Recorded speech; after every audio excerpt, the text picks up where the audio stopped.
I'm Lena, 43 years old, a wife, a mother, and in a quiet moment surrounded by nature, I realized I had lost myself somewhere along the way without even noticing. What was supposed to be a simple picnic with my son felt ordinary at first, but unexpectedly, it was in that quiet place, through my son's quiet presence and compassion, that I was reminded I still existed beyond the roles I had worn for so long. If you've ever lived too long for others and forgotten who you were, if you've ever felt lost in roles that no one seemed to see, listen to my story and tell me, have you ever stood on the edge of an emotional cliff like that? My name is Lena, and I'm 43 years old, a wife, a mother, and somehow a woman who vanished from her own life without even noticing. I don't know when it happened, only that one day I looked around and barely recognized myself. The house I live in was once the dream of a perfect home. The kitchen was always glowing with warmth, the dining table filled with laughter, and evenings echoed with stories whispered by two small children. But now, when I walk down the hallway, my footsteps echo like they're returning from the walls of an empty house. Henry, my husband, has long withdrawn into a world of his own. Work consumes him completely, urging phone calls, sudden business trips, and rushed apologies that leave behind a silence I carry alone, one that stretches longer each time, never quite closing.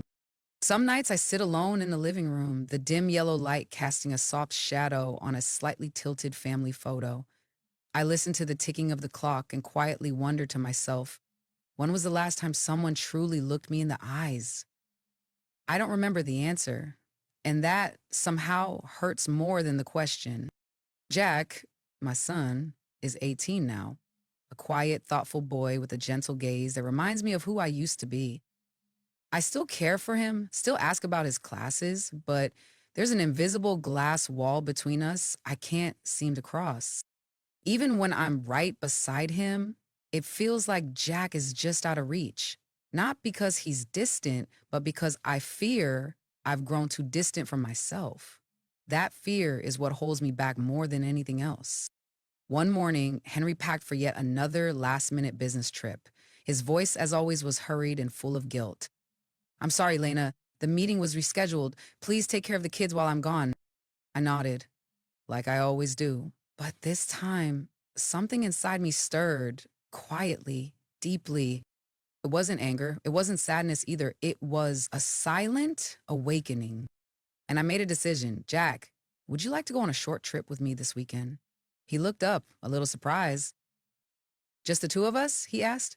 I smiled and replied, "Yes. We could both use a change of scenery." I wasn't sure what I was expecting. I only knew I needed to step outside these quiet walls. I needed to see my son, not just as a mother sees him, but as a person growing, alive, and quietly becoming someone I've missed too much of. And so we began. A trip that seemed so simple at first, but later I would come to understand it wasn't just a picnic. It was a journey that brought me to the fragile edge between love, longing, and morality. Have you ever felt like you were slowly disappearing inside your own family? If you have, then come with me, because this is where the story begins.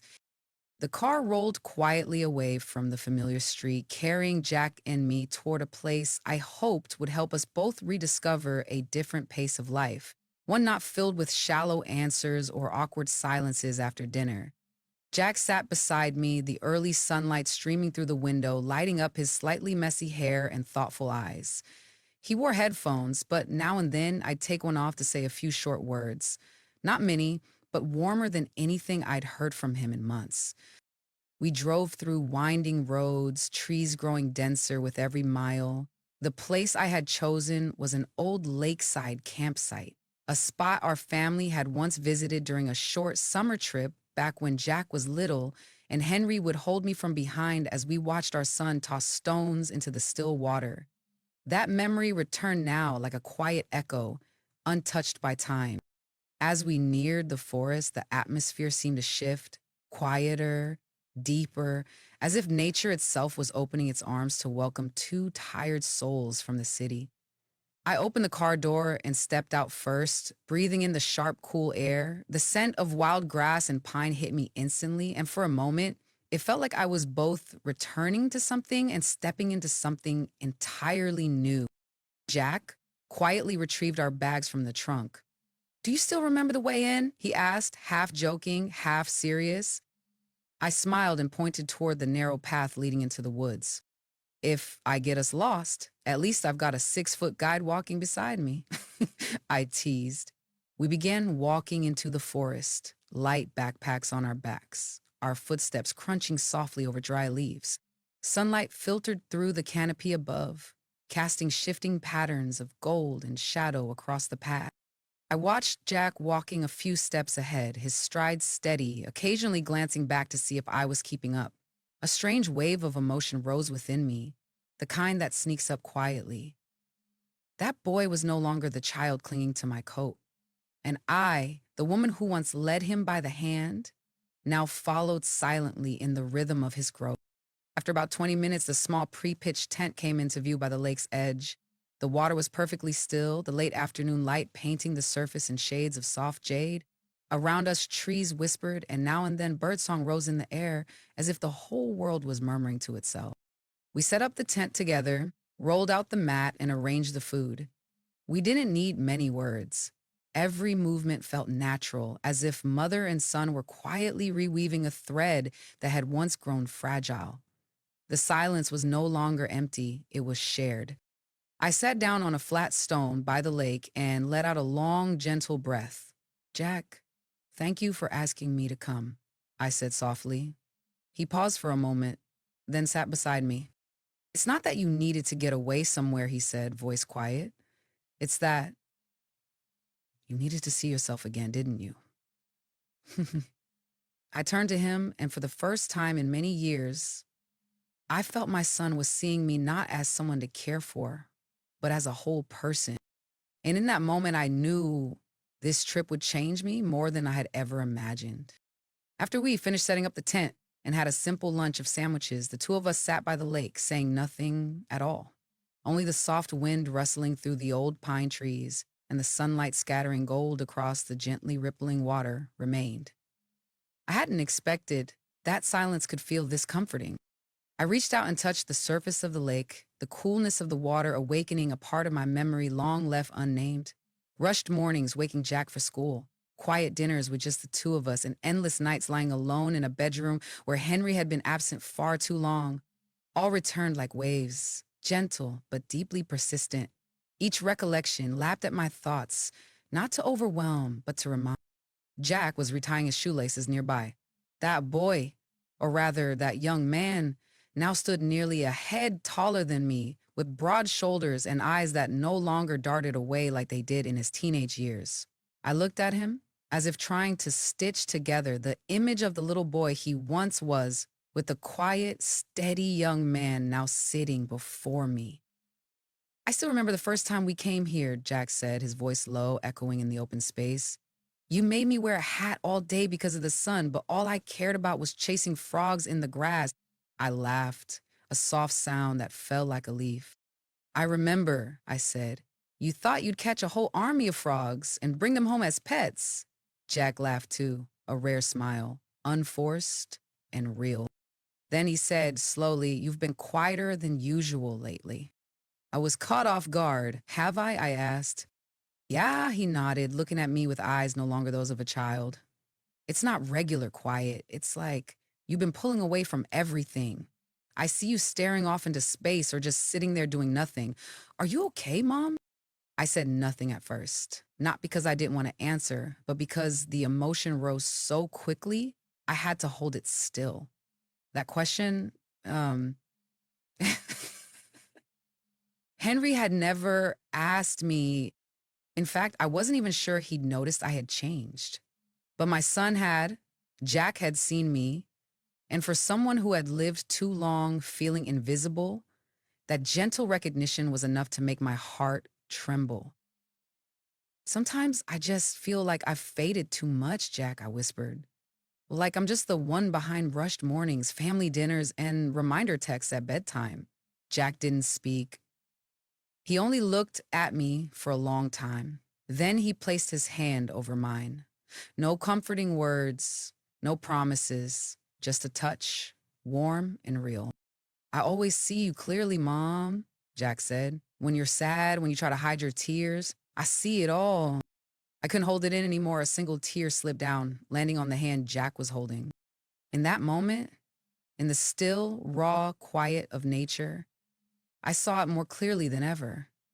My son was no longer a child in need of protection. He reminded me just by being there that I could still be someone worth showing up for, including to myself, just once in my life. And in that silence, I understood what I needed most right now wasn't a perfect life, but a real moment, one where I could be seen, heard, and simply be myself. That afternoon, the sunlight softened, giving way to scattered shadows beneath the trees. Jack was busy trying to start a fire for dinner. I sat a few steps behind him, folding up the picnic cloth we had used at lunch, feeling the familiar warmth from the flames and from my son's presence beside me. Careful with the smoke, Mom. Step back a little, Jack said, brushing off the ashes that had fallen onto my hand.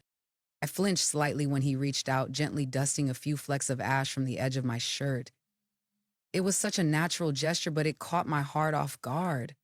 Jack's steady hands reminded me of how much he had grown and how far I had drifted from the present while clinging to the past. While adjusting my sleeve, I felt too close. I instinctively pulled my hand away. I can manage, I said. Jack paused briefly, a flicker of hesitation in his eyes, then nodded silently. That feeling, not wrong, but uncertain, lingered in me throughout the evening. While we sat eating instant noodles boiled in water from the stream, Jack told stories about a camping trip with some of his classmates. I nodded and smiled, but I wasn't truly listening. I was quietly adrift within myself. I had grown used to having my son beside me, from the days when I held him close and sang him to sleep. But now my son was a young man. The way he moved, he looked at me with a maturity I hadn't seen before, a quiet understanding that reminded me how fast time passes. And I was a mother, but also a woman who hadn't been seen for so long that even kindness felt like something rare, not when I lived amidst a fog of unhealed wounds. The air was growing colder, mist beginning to settle in. I moved closer to Jack, sharing the thin blanket we had brought along. The forest air was so clear that I could hear my own heartbeat, fast and uncertain. Are you cold? I asked. Jack shook his head. What about you, Mom? He replied. I nodded gently. He pulled the blanket up higher, carefully wrapping his arm around my shoulders to keep the chill from seeping in. It was a tender, gentle gesture that nearly took my breath away. I leaned lightly against his side, and for the first time in years, I felt grounded, not by duty, but by the presence of someone who truly cared. In that quiet moment, I was grateful to be seen, not as a mother by duty, but as a person worth noticing again. At that moment, maybe it was simply to thank him for the warmth, but when my eyes met his, I saw something quiet and steady. The gaze of someone who had grown up watching more than I ever realized. I turned away immediately. It felt like a hidden wave had just swelled beneath the calm surface of the lake. Something had stirred beyond the boundary of mother and son, though not quite into anything wrong. It was delicate enough to leave someone confused and questioning. That night, as I crawled into the tent to sleep, I heard Jack shifting on the other side. He said nothing, didn't move closer, but I knew he wasn't asleep. I lay still, eyes open in the dark, listening to my own heartbeat, like a quiet warning. I realized how easy it was to mistake comfort for connection, when what I really needed was healing, not closeness, that with just one more touch, I might not return from. And in that moment, I realized the most dangerous things are not always the ones we clearly see. Sometimes danger hides in nearness that seems harmless. It slipped softly past moral lines, through tenderness, unmet emotions, and old cracks never stitched back together. And I, a mother, a woman long accustomed to loneliness, was trembling before the edges of her own heart.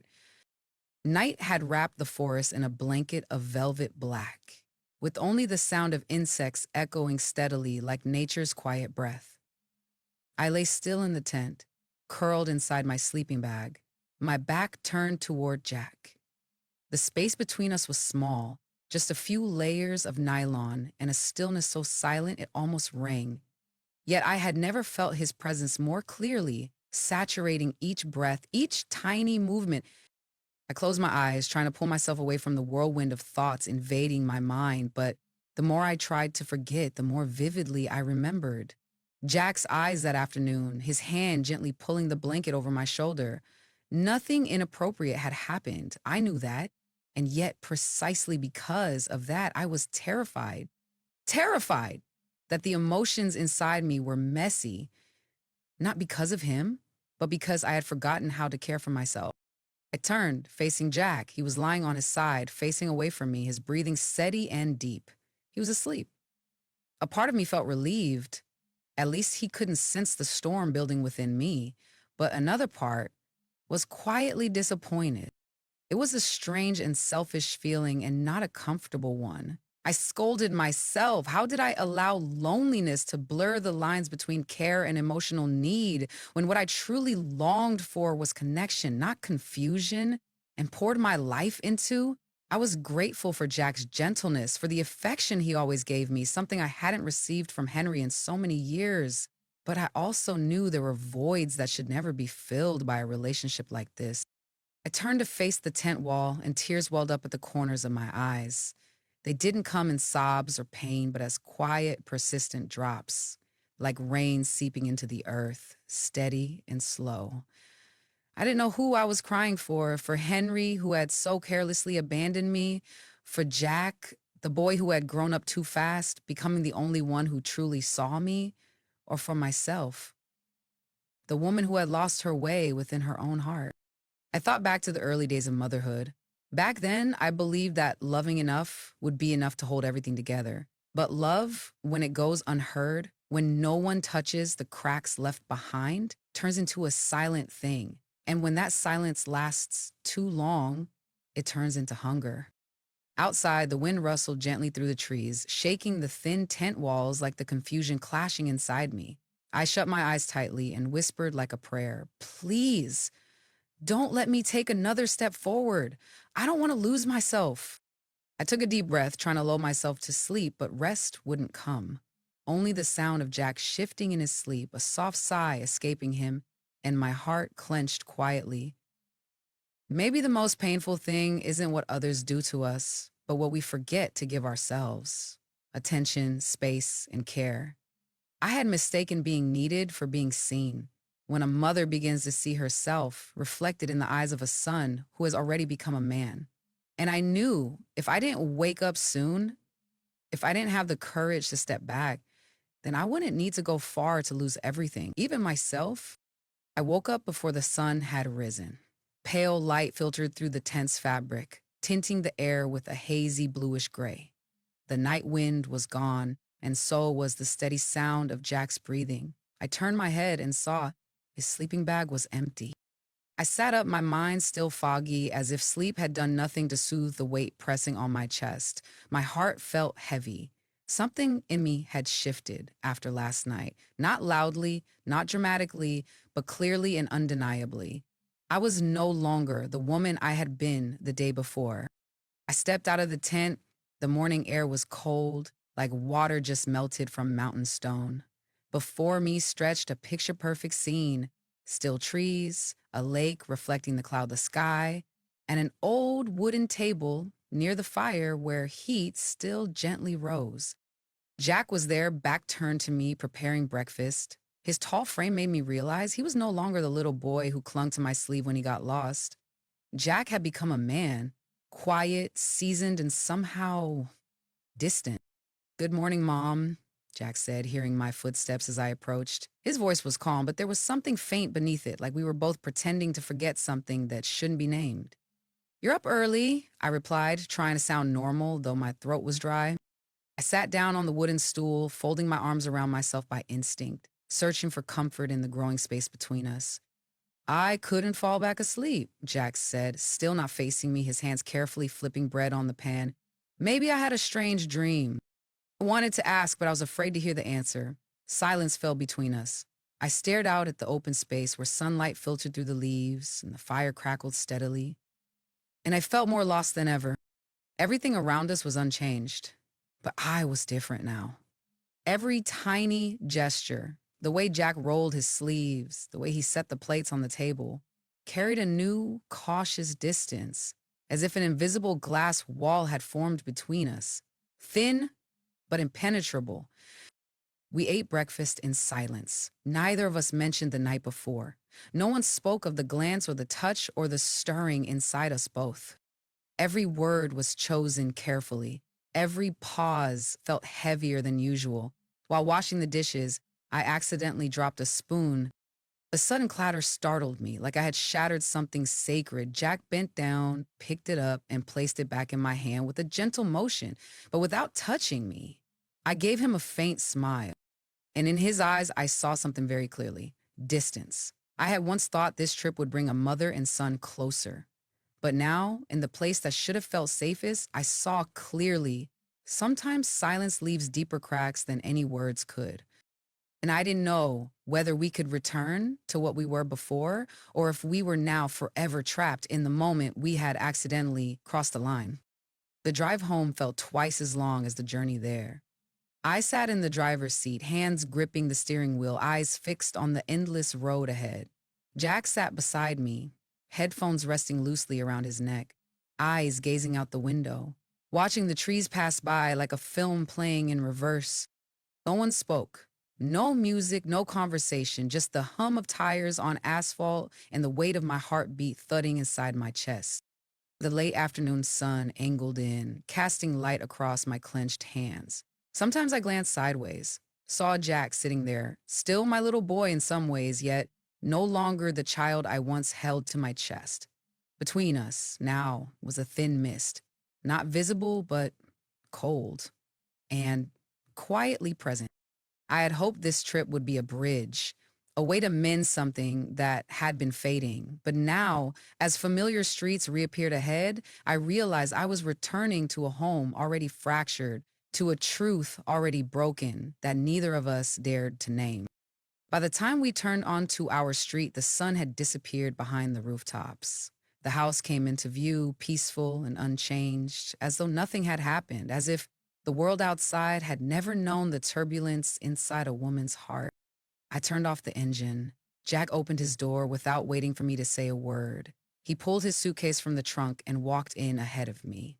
His movements were polite, proper, but missing something that once bound mother and son together: ease, closeness, something unspoken.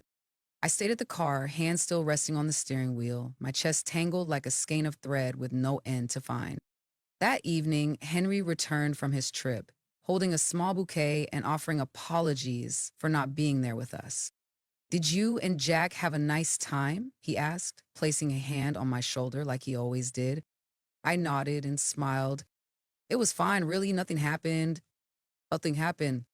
A phrase like a sheer cloth laid over the shards inside my heart.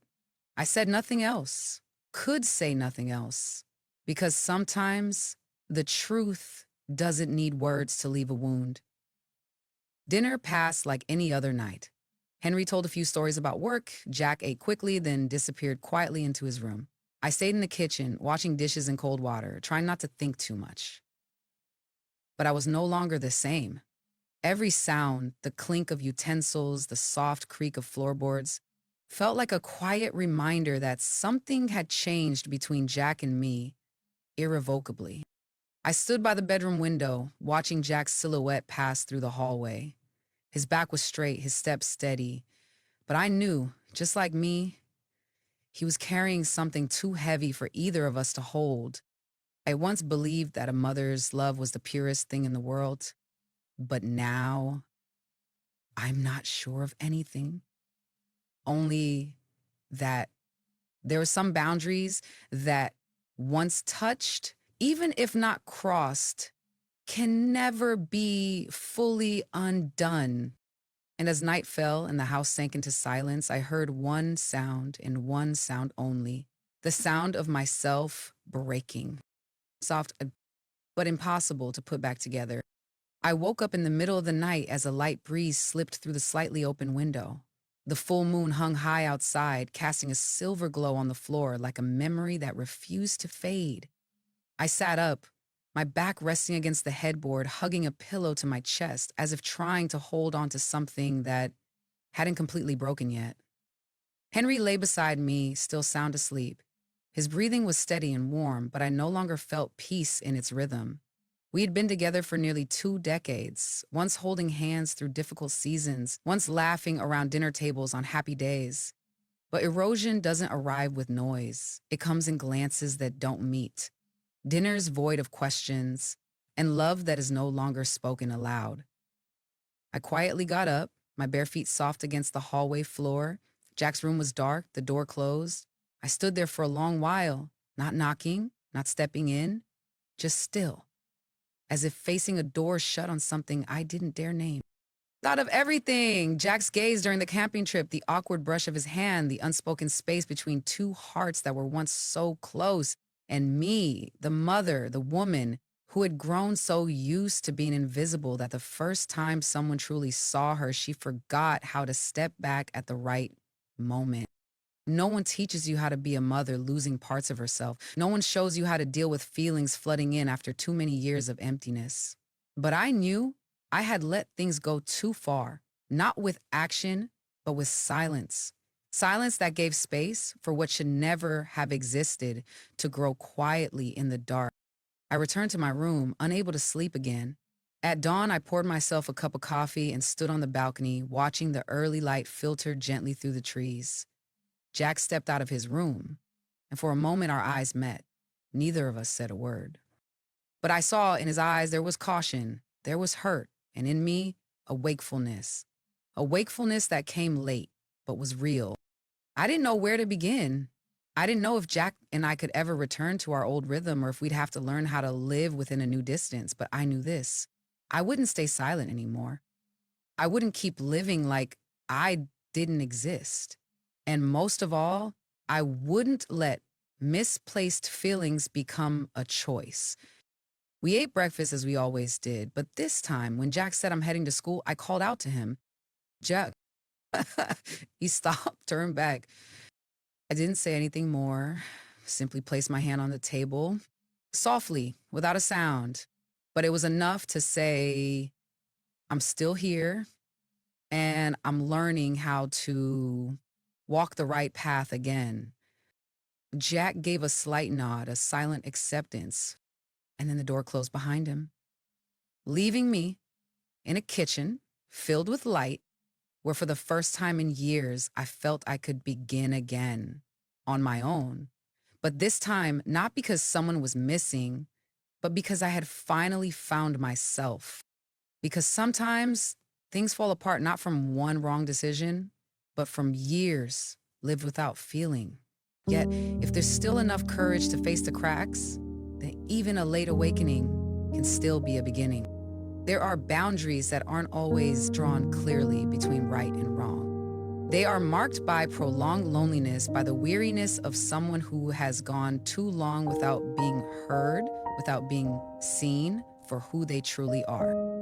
Lena's story isn't told to justify what happened. It serves as a reminder that a woman, whether she's a wife, a mother, or anyone else, is still a human being with real emotions, with a need to be loved and understood. If you are quietly enduring something, if you've ever felt like you're slowly disappearing from your own life, take a deep breath and ask yourself, can I still see myself? Have you ever experienced a late awakening like Lena's? Share your story, because your voice might just be the light someone else needs while walking through the dark.